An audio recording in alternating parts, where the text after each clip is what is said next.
ချစ်သူလေးရဲ့ပါပြင်းမှာစီဂရက်အနံ့ရနေမောင်တကယ်စီဂရက်မတောက်ကြမှန်းကို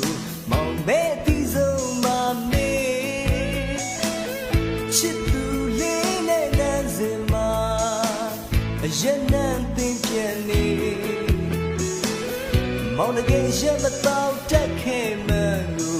မောင်ပဲတီဆုံးမမေဘာကြောင့်ပြောတော့မပြောပါနဲ့ဘသူကြောင့်လုံးဝမကြခြင်းဘူး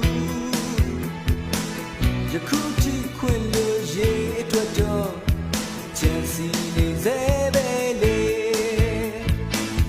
ချစ်သူလေးရဲ့ပခုံးစီမှာလက်သေးချက်များတွေ့နေမောင်လက်သေးရှိမထားတဲ့မှန်ကို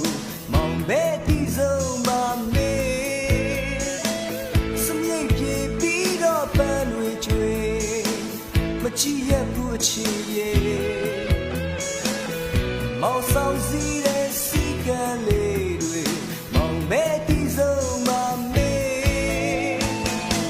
ဘာကြောင့်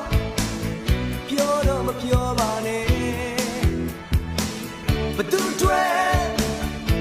ကြောင့်လုံးဝမချခြင်းဘူးယခုထိခွင့်လို့